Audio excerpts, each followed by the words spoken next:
Iyi ni Psychology for Better Life, nongeye kubasuhuza. Iki ni igice cya kane cy'ikiganiro kivuga ku moko atandukanye y'ubwoba bw'ibintu runaka bitandukanye abantu bakunze kugira. Nkomeza mbasaba gukora subscribe ndetse no gukanda ku kazogera ka notification kugira ngo uko iminsi izagenda iza mujye mubasha kwakira amamenyesha byihuse igihe twashyizeho ibindi biganiro. Mu buzima busanzwe hari abantu badakunda kujya hagaragarira abandi bantu ku mpamvu zihariye z'ubuzima bwabo. Gusa nanone bikaba ikibazo gikomeye iyo hajemo gutinya bikabije kuba umuntu yajya aho abandi bari, mbese ahantu hafunguye aho buri muntu wese yabasha kubona uwo muntu. Gusa burya buri kintu cyose kigira impamvu zacyo.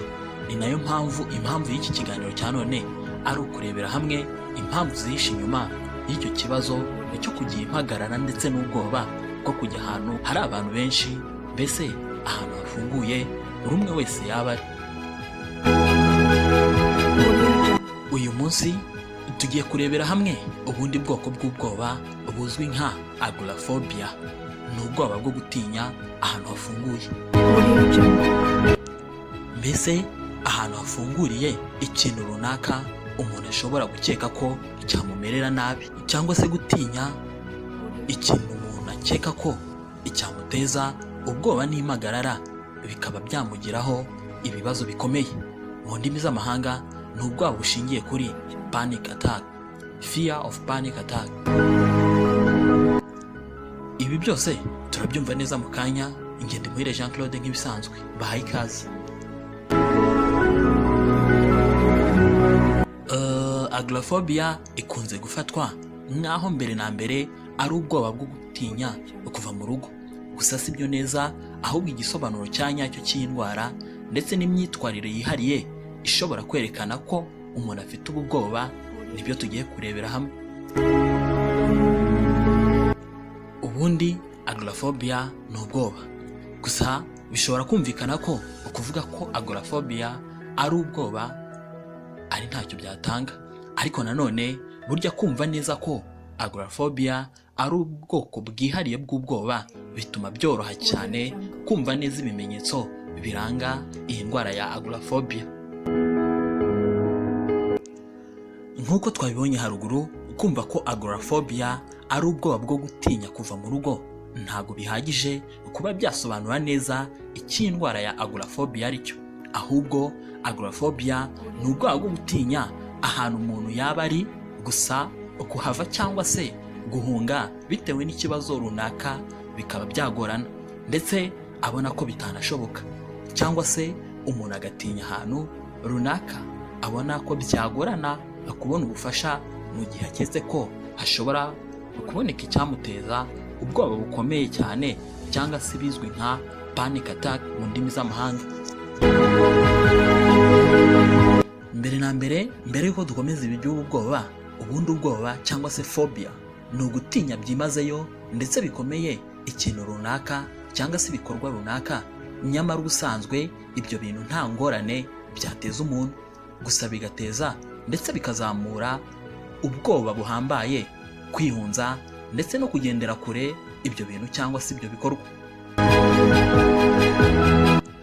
Gusa bitandukanye n'ubwoba buke busanzwe abantu bakunze kugira, wenda nk'iyo bagiye gutanga imbwirwaruhame cyangwa se bagiye gukora isuzuma runaka. Ubwo bwoba turi kuvugaho bwa phobia bwo bumara igihe ndetse bugateza ingaruka zifatika ku mubiri ndetse no mu buryo bw'imitekerereze, ndetse bigateza ingaruka mbi ku bushobozi bw'umuntu mu kazi ndetse no mu mibanire ye n'abandi. Gusa icyo twamenya neza, phobia cyangwa se ibi bibazo byo gutinya byose ntago bikenera ubuvuzi kugira ngo biveho.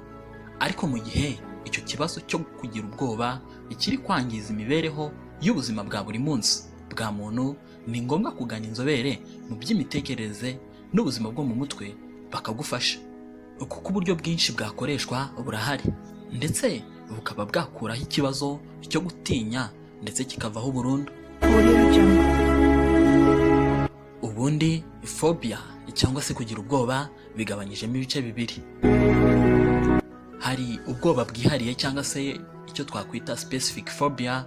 Ubu bwoba hazamo kugirira ubwoba buhoraho ibintu runaka cyangwa se ibikorwa byihariye mu buryo bwihuse umuntu atatekerejeho, nyamara ibyo bintu cyangwa se ibyo bikorwa mu busanzwe nta kintu cy'ikibazo byateza. Aha mu bikorwa byihariye bitinywa hazamo nko gutinya kuguruka cyangwa se kugendera mu ndege, gutinya ahantu hafunganye, ndetse no gutinya ahantu harehare cyangwa se gutinya uburebure. Twavuga kandi ingero zo gutinya inyamaswa cyangwa se ibiguruka nko gutinya imbwa, ibinyenzi, ibinyabwoya n'ibitagangurirwa ndetse n'ibindi bigiye bitandukanye. Hari kandi no gutinya ibijyanye n'amaraso, ibikomere cyangwa se gutinya kwinjirwamo n'ikintu nko gutinya ibyuma cyangwa se kubagwa kwa muganga. Gusa nanone ntitwakwibagirwa ko hari n'ubundi bwoko bw'ubwoba nko gutinya urusaku ndetse no gutinya gutebya cyangwa se gutinya abantu batebya. Hari amoko menshi y'ubwoba bwihariye nk'uko tuzagenda tubibona, gusa nanone ntabwo ari ibintu bidasanzwe kuba umuntu yagira ubwoba butandukanye bwo gutinya ibintu runaka bigiye bitandukanye byihariye. Birashoboka cyane, niyo mpamvu igihe umuntu ari kubangamirwa n'ubwo bwoba mu buzima bwe bwa buri munsi ari ngombwa ko yitabaza abaganga b'inzobere bakamufasha.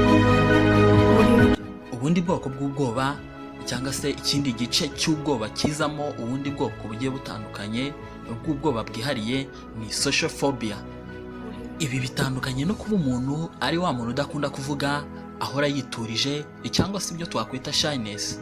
Ubu bwoko bw'ubwoba bwo umuntu ufite ubu bwoba bwo gutinya abantu cyangwa se social phobia usanga akunda kwihugiraho, akihugiraho cyane ndetse akagira gutinya ikoraniro ry'abantu, mbese kujya mu ruhame.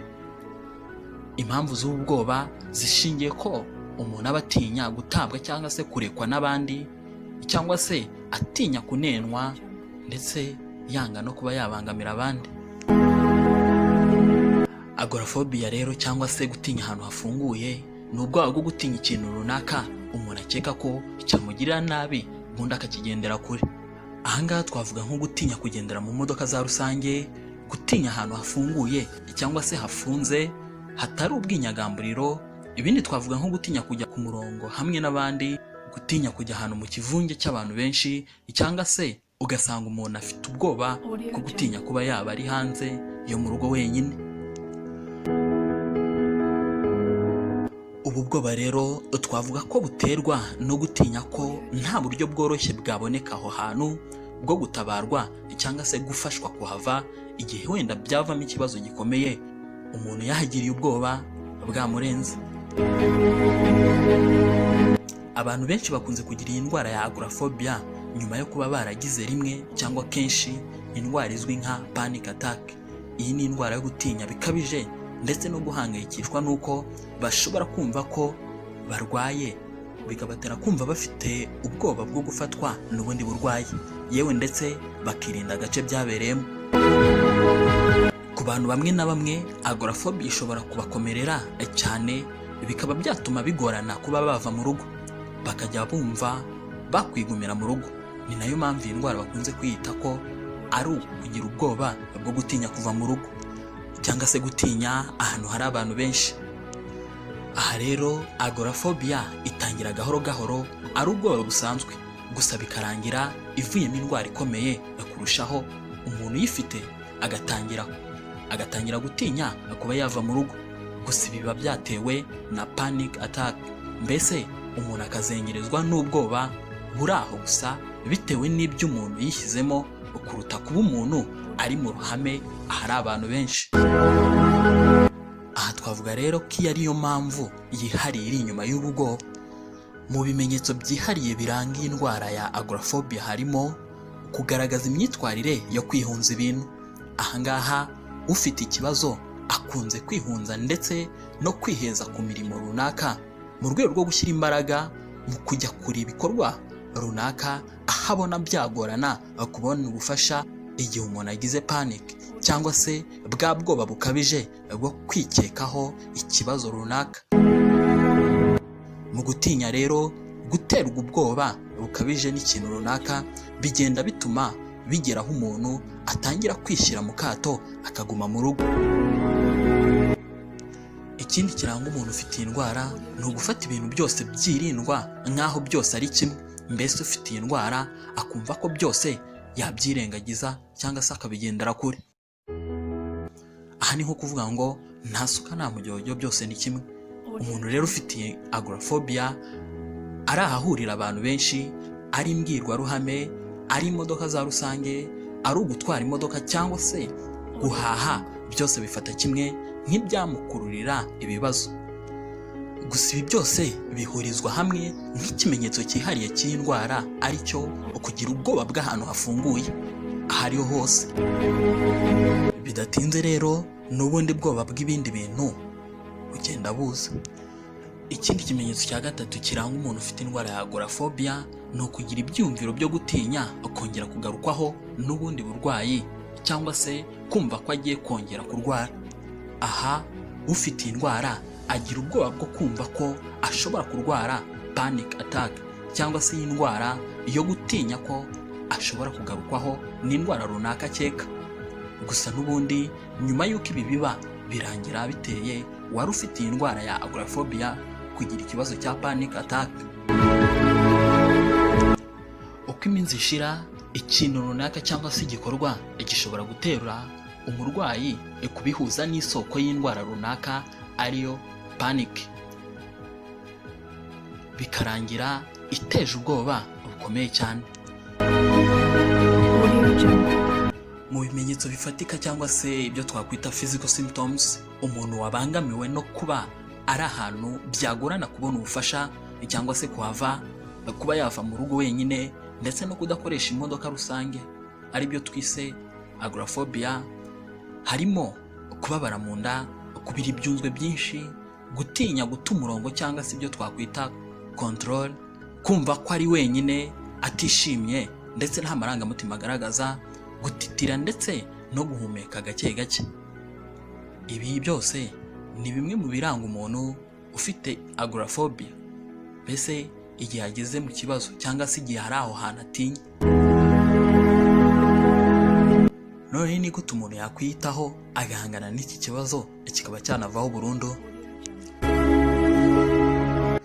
Ni ngombwa kugana inzobere z'abaganga mu by'ubuzima bwo mu mutwe n'imyitwarire mu rwego rwo gukuraho ndetse no guhangana n'ibimenyetso by'indwara ya agoraphobia.